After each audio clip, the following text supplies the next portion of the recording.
함께 예배드리시는 사랑하는 성도님, 우리는 매 순간마다 수많은 선택과 결정을 하며 살아가지 않습니까?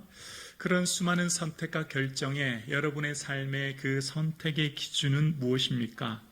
나만의 원칙과 기준이 있으신지요? 아니면 타인의 평가와 시선에 의한 것인지요? 우리가 어떤 것을 선택한다고 하는 것은 곧 그 사람이 무엇을 가치 있게 여기느냐와 연결된 것이지요. 가치관이 곧 선택을 결정하지 않습니까? 지금은 이스라엘의 전쟁의 상황입니다. 1분 1초가 다급한 상황입니다. 국가 지도자인 사울의 왕의 결정에 의해 국가의 운명이 좌지우지되는, 국가의 존립이 결정되는 중요한 순간인데요. 그런데 여러분 아시죠? 이 사무엘상 13장을 계기로 사울 왕은 폐위되고요. 이 사무엘상 13장이 사울의 인생에 AD와 BC를 나누는 중요한 분기점이 됩니다. 그러면 오늘 본문에 사울의 삶이 어떠했길래 사울은 폐위되고 이후에 그의 삶을 나누는 분기점이 되었을까요? 오늘의 내용의 줄거리는 이렇습니다. 사울이 40세에 왕이 된 지 2년째 되는 해에 블레셋의 침공을 받게 됩니다. 블레셋을 침공한 군사력은 이스라엘의 압도적인 우위를 점하는데요. 병거가 3만 명, 기마병이 6천 명, 보병은 바다의 모래보다 셀 수가 많을 정도의 숫자입니다. 반면 이스라엘은 겨우 3천 명이었고요. 더욱이 오늘 본문 이 후반절 3장 읽었던 21절 이후에 보면 더욱 큰 문제 한 가지가 등장하는데요. 바로 제대로 된 무기가 없었다라는 겁니다. 사울과 요나단 외에는 찰과 칸이 없었다는 것으로 보아 제대로 된 무기도 숫자도 부족한 상황인 겁니다. 그래서 지금 이스라엘은 위급하고 다급하여서 군사들이 수풀과 굴과 웅덩이로 기어 숨는 상황이 된 겁니다. 사기가 완전히 땅에 떨어진 거지요. 그래서 이런 상황 가운데 사울은 사무엘을 기다렸는데 정한 기한 아마 한 일주일 7일이 정도 되었던 것 같아요. 근데 오지 않습니다. 그래서 부득이 번제를 드리게 되죠. 그런데 그 번제 드리자마자 사울을 향해 사무엘이 도착한 후에 뭐라고 하냐면 왕이 망령되이 행하였다라고 하면서 책망하는 겁니다. 그리고 하나님은 하나님의 마음에 맞는 새로운 지도자를 세우셨다라고 이야기합니다. 이 가혹한 말 뒤에 백성들의 수를 세어보니 다 흩어지고 남은 사람이 겨우 600명 가량이고요. 더욱이 블레셋은 세 대로 나누어져서 공격이 이미 시작된 상황입니다. 자, 오늘 본문 사무엘상 13장을 설교해야 되는 저는 사울의 입장을 먼저 생각하게 되었습니다. 사울이 얼마나 억울할까라는 생각입니다. 여러분 오늘 본문을 여러 번 읽어보십시오. 사울이 지금 당한 이 상황은 전쟁의 위기 상황 아닙니까? 그런데 이 전쟁의 상황 가운데 사무엘을 기다려도 오지 않은 겁니다. 그래서 어떻게 했다고요? 11절에 보면 세 가지 문제 때문에 이런 결정을 했다는 거예요. 첫째는 백성이 흩어졌다는 겁니다. 사기가 땅에 떨어져서 아마 블레셋의 막강한 군사 때문인 것 같아요. 두 번째는 당신 사무엘을 말하죠. 정한 날에 오지 않았다라는 것으로 보아 사울에게 오기로 한 이곳 길갈에 오기로 한 날짜가 아마 일주일 후 오기로 했던 것 같아요. 근데 오지 않았어요. 나타나지 않았다는 겁니다. 세 번째는 블레셋은 믹마스에 모였다는 겁니다. 하루길도 되지 않은 채 근접거리에 와 있기 때문에 언제 기습 공격할지 모르는 절박한 상황이었다는 거예요. 그러니까 지금 이 사울의 심리적 압박감이 얼마나 컸을까를 생각해 봅니다. 국가의 중요한 결정을 해야 된 지도자로서 전쟁의 위기 앞에 그가 하는 결정이 얼마나 중요할지를 생각할 때 이 상황을 사무엘의 입장에서 살펴보면 오늘 본문 8절에 보면 정한 기한 이래대로 기다렸으나 라는 표현으로 먼저 첫 번째 잘못이 사무엘에게 있었다는 걸 알게 돼요. 왜냐하면 그 약속의 기한을 어긴 건 사무엘 아닙니까? 그래서 사울이 뭐라고 하냐면 부득이 번제를 드렸다라고 이야기합니다. 사무엘이 오지 않았기 때문에 그 제사를 번제를 내가 드렸다는 겁니다. 그런데 그 말 뒤에 사무엘을 통해 하나님은 사울이 망령되이 행했다라고 책망하면서 하나님은 마음에 맞는 새로운 지도자를 구하시겠다라고 하면서 사울 왕이 폐위당하는 모습이 등장해요. 이 본문을 가지고 설교해야 됩니다. 설교하기가 참 곤란합니다. 도대체 이걸 어떻게 설교해야 되죠? 이걸 우리가 어떻게 이해해야 되죠? 여러분 생각해 보세요. 사울의 입장에서 얼마나 억울할까 하는 생각이에요. 그리고 지금 이런 상황 가운데 사울이 해야 될 이 결정, 이 선택이 이만큼 사울이 폐위될 만큼 중요한 문제였는가라는 거예요. 그래서 오늘 본문을 쉽게 납득하기가 굉장히 어렵습니다. 이걸 어떻게 설교해야 될까요? 여러분 어떠세요? 오늘 본문을 다시 한번 생각해 봅니다. 오늘 본문에 하나님의 시야와 사울의 시야가 이렇게 충돌되는데요. 사울의 관심은 뭐죠? 전쟁이라는 상황이에요. 1분 1초가 급합니다.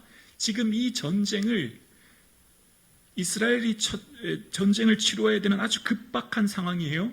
사울에게 있어서 중요한 것은 번제보다 전쟁이 훨씬 중요했고 그 전쟁에 앞서서 전쟁을 대비하는 것이 그에게는 훨씬 중요한 임무였어요. 그런데 오늘 본문에 하나님의 관점은 전쟁보다 번제에 있었다라는 걸 알게 돼요. 사울이 망령되이 행했다라고 하는 말 속에 명령을 지키지 않았다라는 말 속에 레위기와 출애굽기에 끊임없이 번제는 누가 드리며 어떻게 드릴지 꼼꼼하게 그 절차를 기록하지 않았습니까? 그러니까 하나님의 관심은 번제에 있었다라고 하는 것을 알게 됩니다. 그러면서 오늘 본문을 다시 한번 봐야 되는 거죠. 목적을 위해 수단과 방법을 비정당화될 수 없듯이 번제는 수단이 아니라 목적 그 자체가 되어야 합니다. 예배는 타협될 수 없는 절대 가치입니다. 지금 당장 이스라엘의 가장 큰 문제는 전쟁이라고 하는 시급한 문제였지만 하나님께서 중요하게 여기시는 면도날처럼 예리한 경계, 그 선, 지켜야 될 것은 예배였던 거죠. 사울의 입장에서는 누가 집례하든 번제만 드리면 될 것 아닌가 라고 하는 생각 속에 번제를 집례했던 것 같아요. 그러나 지켜야 될 예리한 선이 있었는데 그것이 바로 번제는 제사장의 의무요, 제사장이 반드시 집례해야 된다는 것이라는 거죠. 여기서 우리가 중요하게 여기는 것과 하나님이 중요하게 여기는 것에 차이가 있다는 것을 알게 되죠. 오늘 우리의 삶 가운데 하나님께서 무엇을 가장 중요하게 여기는가라고 하는 거예요. 여러분, 우리는 당장 내가 만난 시급한 전쟁, 내가 만난 고난, 내 인생에 해결하지 못할 큰 문제가 너무나 다급하고 급박합니다. 이걸 해결해야만 내가 생존할 수 있고 이걸 해결해야만 내가 이곳에 서 있을 수 있는 거예요. 그런데 웬일인지 하나님은 그 전쟁이 시급한 문제가 아니라는 거예요. 하나님이 시급하게 여기시는 것은 번제, 제사, 예배라는 거죠. 여러분 아시는 것처럼 지금 오늘 본문은 우리의 합리적인 이성으로 쉽게 납득되고 이해되기가 굉장히 어려운 본문이에요. 그런데 여러분 아시죠? 다음 14장 본문에 가면 이 전쟁은요, 요나단과 무기 든 소년 그 단 2명으로 블레셋과의 전쟁에서 승리했다는 사실, 전쟁은 여호와께 속해 있다는 사실을, 전쟁의 승리는 오직 하나님의 권한 안에, 손 안에 있다는 사실을, 다시 말하면 하나님께서 모든 것을 주관하고 계시며 이스라엘의 전쟁뿐만 아니라 그들의 삶을 통치하고 다스리고 계심을, 그래서 인생의 삶에 중요한 것은 우선순위에 있음을, 우리가 무엇을 가장 인생의 우선순위로 두며 살아야 될지를 본문은 우리에게 선명하게 말해주고 있는 겁니다. 우리의 시간의 첫 번째 우선순위에 여러분 지금 무엇을 두고 계십니까? 그것이 곧 여러분의 가치를 나타내는 거죠. 우리의 시간의 첫 번째 시간에 여러분은 무엇을 두고 하루 일과를, 일주일을, 한 달을 살고 계십니까? 삶의 중심이 무엇입니까? 그것이 오늘 본문 이 본문이 우리에게 질문하고 있고, 이것이 오늘 본문이 우리에게 말하고 있는 것이죠. 여러분, 우리의 삶 가운데 하나님께 지켜야 될 예리한 경계선이 있는데요. 그게 바로 예배라고 하는 선입니다. 예배는 이곳에서 드리는 현장 예배, 몸과 시간을 드리는 현장 예배뿐만 아니라 이 공간에서 드리는 예배가 삶의 예배로 이어지는 것 아니겠습니까? 우리의 삶 자체가, 전 생애가 곧 예배 아니겠습니까? 그래서 우리의 삶이 하나님께 드려지는 예배로 산제물로 드린다고 하는 것은 하나님의 선하시고 기뻐하시고 온전한 뜻을 어떻게 해요? 분별하는 것, 그게 예배예요. 예배는 분별입니다. 삶의 매 순간마다 선택해야 될 선택의 순간에서의 분별, 그 우선순위, 그 예리한 선택이 우리 가운데 있어야 된다는 거죠. 오늘 본문의 삶 가운데 하나님께서 우리에게 말씀하고 계신 건 뭘 말씀하실까요? 우리의 존재 자체는 예배를 위해 부름받은 존재라는 거예요. 하나님께서는 영과 진리로 예배하는 자를 찾고 계시고, 이 백성은 내가 나를 위해 지었다. 왜요? 하나님을 찬송하기 위함이라는 겁니다. 예배하기 위함이라는 거예요. 그래서 우리의 삶의 우선순위에 첫 번째에 예배가 있어야 되는 겁니다. 아멘이시죠? 고3이 되었어요. 대학 가서 예배 드리면 돼. 대학 가서 신앙생활하면 돼. 여러분, 고3보다 더 큰 문제가 인생에 살 때 보면 있다는 걸 우리 알잖아요. 고3이 문제가 아니잖아요.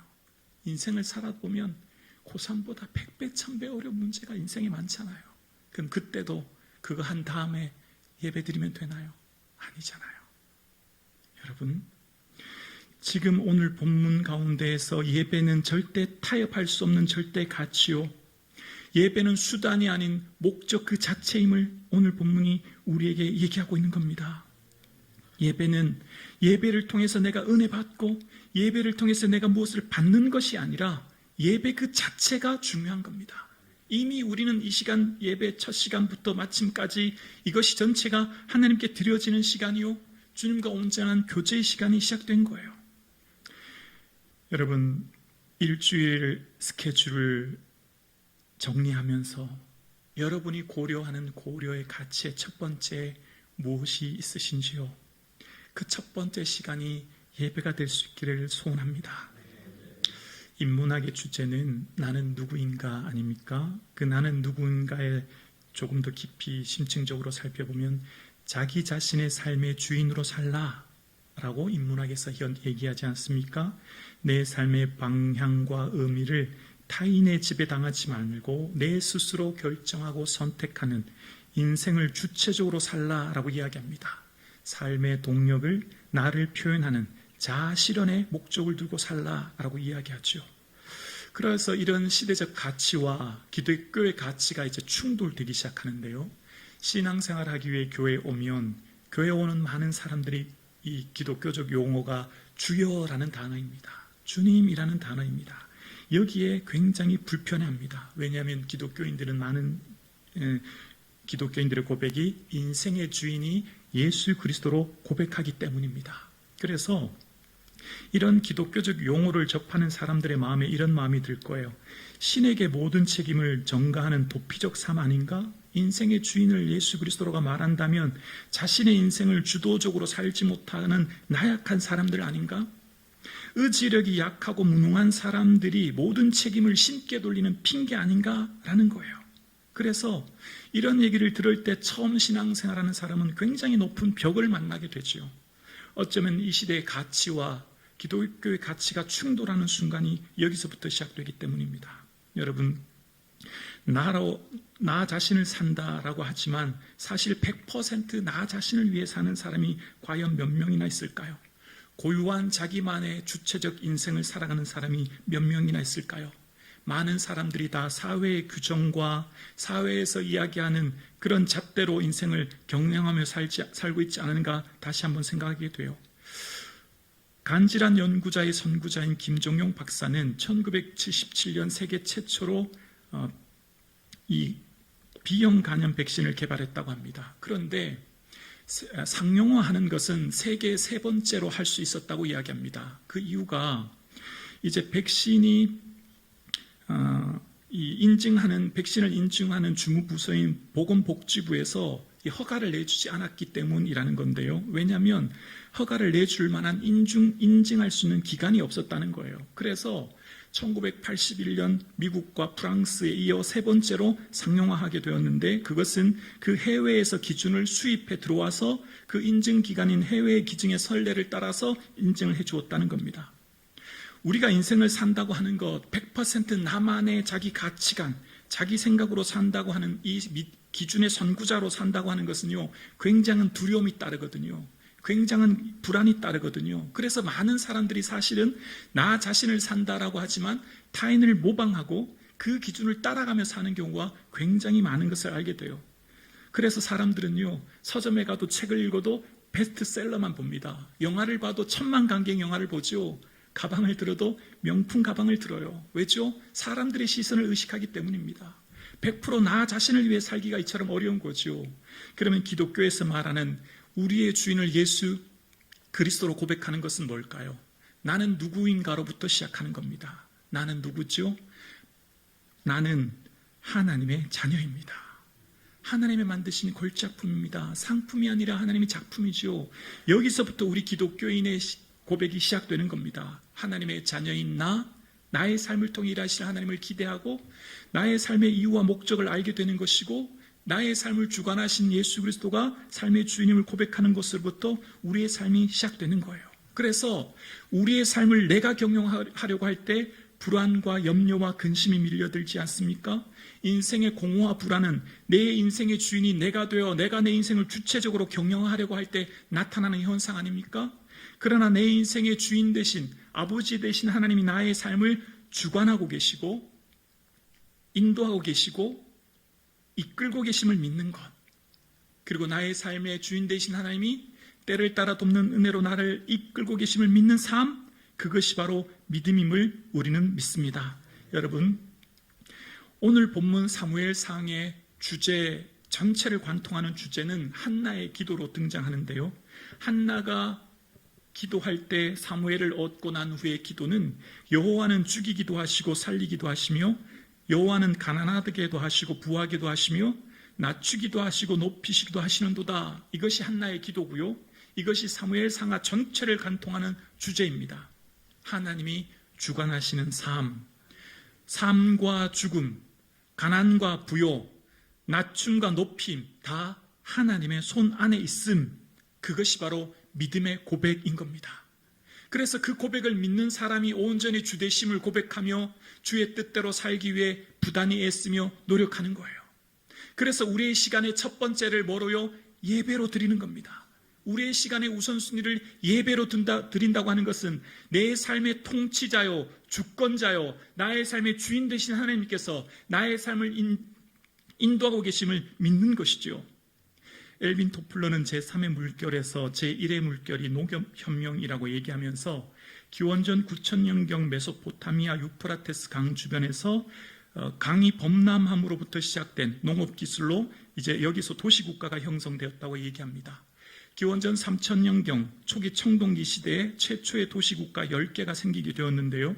주변을 떠돌았던 유목민들과 사람들이 점점 모이게 되고, 그래서 도시가 커지다 보니 여기서 전쟁이 생기게 되었다는 겁니다. 그래서 최초로 성을 쌓게 되었다는 겁니다. 이것이 문명화의 첫 번째 차별화가 시작되었다고 얘기하죠. 성 안과 성 밖의 사람으로 구분되기 시작한 점이라는 겁니다. 이후에 아시지만 노예와 로마와 그리스도 시대로 넘어가면 노예 제도와 같은 차별이 점차 강화되는 것을 봅니다. 메소포타미아 시대 아카드어로 하비루라는 단어가 있는데요. 이것은 떠돌이, 불황자라는 말입니다. 아브라함은 하비루였습니다. 아브라함은 메소포타미아 그 도시 문명, 거대한 우루 땅을 떠나 모든 사람들이 모이는 그 땅을 오히려 반대로 그 땅을 떠나 하나님께서 지시하신 땅으로 갔습니다. 바로 가나안 땅을 향해 갔던 거죠. 불황자, 불황민이었던 아브라함, 그가 떠나 아브라함의 가나안에 도착했을 때 했던 첫 번째는 단을 쌓는 것이었습니다. 바로 예배의 단을 쌓는 것이죠. 가나안 땅에 도착했을 때 이미 그곳에는 많은 성이 있었고, 또한 그가 가는 곳곳마다 보았을 때 많은 사람들이 성을 쌓고 있는 시절이었죠. 그때 많은 성은 이미 바벨탑을 비롯해서 하나님께 흩으셨던 것처럼 자신들의 노력과 힘으로 자신들의 생명과 미래를 담보하려고 성을 쌓았지만, 그러나 아브라함은 가는 곳마다 쌓았던 것은 성이 아니라 단이었습니다. 예배단을 쌓음으로 하나님의 주되심을 고백하고 하나님께서 친히 경영하실 것을 믿는 삶, 그것이 믿음의 고백이었고, 그 믿음의 고백을 통해서 하나님께서 아브라함을 이끄셨고 한 국가가 되게 하셨던 거지요. 어쩌면 지금도 이스라엘은 가나안 땅에 도착하여 자신들만의 성을 쌓기 위해 무단히 애쓰고 있는지 몰라요. 군사력이라고 하는 성, 경제력이라고 하는 성 말입니다. 어쩌면 오늘 이 시대도 마찬가지 아닐까요? 현대를 살아가는 우리 모두에게는 성 안과 성 밖의 사람을 나누는 차별화의 시대를 우리는 살고 있고, 이런 차별화의 구분 속에서 우리는 능력 업적주의 사회 속에서 그 성 안에 들어가기 위해 애쓰는 삶을 우리는 살고 있죠. 차별화의 기준이 자본이 되었고 능력이 되는 이 시대를 살아가는 우리는 끊임없이 경쟁해야만 하는 이 시대를 우리가 살고 있습니다. 그런데 나의 주인이 내가 아니라 나의 주인이 예수 그리스도임을 고백하는 삶은 성을 쌓는 인생이 아니라 단을 쌓는 인생을 사는 겁니다. 전혀 다른 삶의 차원을 살아내는 거죠. 하나님께서 주되심을 믿기에 삶의 방식과 내용이 전혀 다른 것입니다. 그렇다면 내 생명과 내 안전과 미래를 내 힘으로 성을 쌓지 않고 어떻게 담보할 수 있죠? 하나님이 담보해 주십니다. 하나님이 함께 해 주십니다. 포로 후기 하나님께서는 스가랴 선지자를 통해서 스가랴 2장 4절에 이렇게 말씀하십니다. 이르되 너는 달려가서 그 소년에게 말하여 이르기를 예루살렘은 그 가운데 사람과 가축이 많으므로 성각 없는 성읍이 될 것이라. 예루살렘이 회복되어 너무 많은 사람과 가축이 모이게 되어서 성각 없는 성읍, 여기 한글은 여러 단어로 되어 있지만 히브리어는 딱 한 자입니다. 페라자라는 단어입니다. 광활한 평야, 광장이란 뜻인데요. 여기서 영어 단어 프라자가 나온 것이죠. 하나님께서 다스리시는 세상 회복의 나라는 그곳이 성각이 없는 성읍이 될 것이라는 겁니다. 그럼 이런 의미는 들어요. 아니, 성각이 없으면, 벽돌로 외세 침입을 막는 성각이 없으면 어떻게 우리의 생명과 재산을 지킬 수 있지? 어떻게 우리가 미래를 담보할 수 있지? 라고 하는 의문이에요.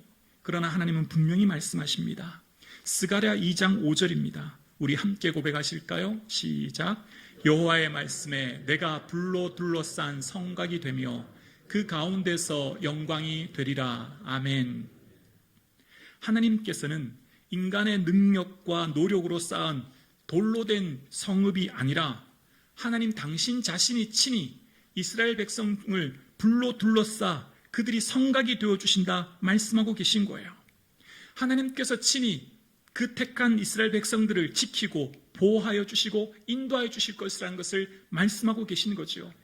인간의 어떠한 힘과 능력도 하나님께서 보호하시는 이 불성각을 뚫을 수 없듯이 하나님께서 택한 백성, 하나님께서 붙드시는 인생은 그 어떤 곳에서도 넘어지지 않는 담대한 은혜를 주실 줄로 우리는 믿습니다. 그래서 우리는 예수 그리스도의 주되심을 고백합니다.